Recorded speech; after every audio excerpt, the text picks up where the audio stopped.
तो hey everyone, welcome back to my channel Kanha Priyaju. तो कैसे हैं आप सभी? आई होप आप सभी स्वस्थ होंगे, मस्त होंगे और अपनी लाइफ में व्यस्त होंगे। क्योंकि मैं अब ये भी नहीं कह सकती कि अपनी स्टडी खूब मन लगा कर रहे होंगे, क्योंकि जिस तरह से रोज़ आयोग के द्वारा कुछ नई नोटिस निकाली जा रही है, ये देखते हुए तो हमें लग रहा है कि अब इस साल भी शायद हो जाए टीजीटी पीजीटी का एग्ज़ाम, तो बड़ी बात है। टीजीटी का एग्ज़ाम तो एकदम ही नहीं होने का आसार लग रहा है, क्योंकि फिर आज नई नोटिस निकली है। आप सभी लोगों को शायद पता हो गया होगा। काफ़ी होपलेस हो जाते हैं हम, लेकिन क्या करें।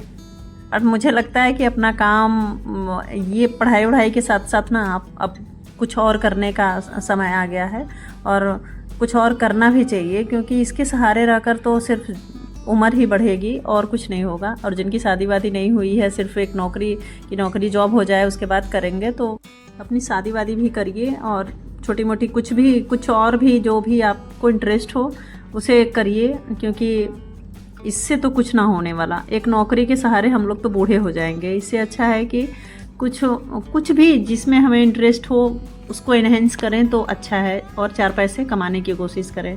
इसके सहारे रहकर तो मेरा तो मन करता है कि मैं छोड़ दूं, पढ़ाई वढ़ाई छोड़ दूं, क्योंकि मैं परेशान हो गई हूँ, एकदम तंग हो गई हूँ।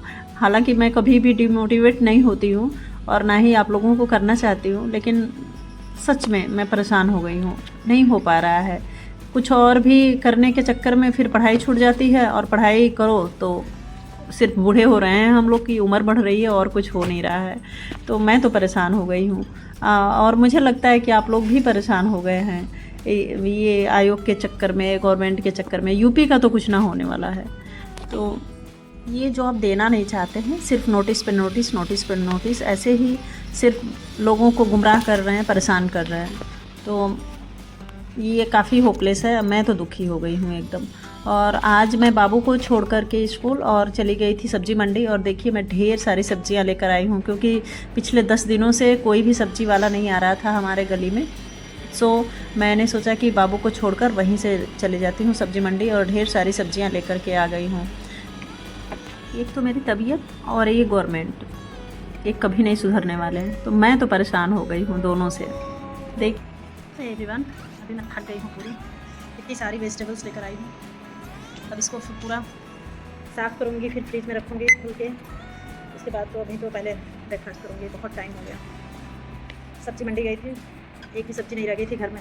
मैंने सोचा कि बाबू को छोड़कर चली जाती हूँ, ले आती हूँ, क्योंकि यहाँ 5-6 दिन से कोई सब्ज़ी वाला नहीं आ रहा था। कोई भी जो ठेला वाले होते हैं ना, वो नहीं आ रहे थे, तो फिर जाना पड़ा। एक भी सब्ज़ी नहीं रह गई घर में। अभी सब्ज़ी लेने के बाद भी इतना वेट किया कि मैंने कि रिक्शा ही नहीं मिल रहा था। फिर किसी तरह से रिक्शा मिला और लेकर के आई हूँ। थक गए एकदम। अभी ब्रेकफास्ट भी नहीं किया है, 12 बजने वाला है। क्या करूँ, तबीयत ठीक नहीं करेगी। सारी जिम्मेदारियाँ हैं, करनी है। जब तक जीवन है तब तक करना है, और क्या।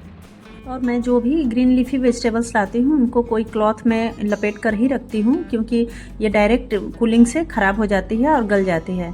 तो ज़्यादा सब्जियां लाना कोई बड़ी बात नहीं है, बट उसे संभाल कर रखना कि हफ्ते 10 दिन चल जाए और ख़राब ना हो और पैसे हमारे वेस्ट ना जाए, तो वो ज़रूरी है कि किस तरीके से, किस ट्रिक से अपने सब्जियों को रखा जाए फ्रिज में, कि जैसे ताज़ी बनी रहे और रहे। तो ऐसी ही छोटी छोटी ट्रिक मैं आप लोग के साथ शेयर करूंगी। और मेरा फ्रिज भी इस टाइम गंदा हो गया है, तो मैं अब सोच रही हूँ कि पढ़ाई के साथ साथ छोटी छोटी अपने घर का छोटा छोटा कॉर्नर है, जो एक चीज़ें हैं जिनको मैं अभी क्लीनिंग करते चलूँ और काम ख़त्म करते चलूँ, क्योंकि अब सिर्फ पढ़ाई नहीं करना है। अब मेरा तो उब गया है मन पढ़ाई से, अब मैं छोड़ने वाली ही हूँ। और मेरा ये वीडियो कैसा लगा कमेंट करके ज़रूर बताइएगा, और मिलते हैं नेक्स्ट व्लॉग में। तब तक के लिए बाय बाय, राधे राधे।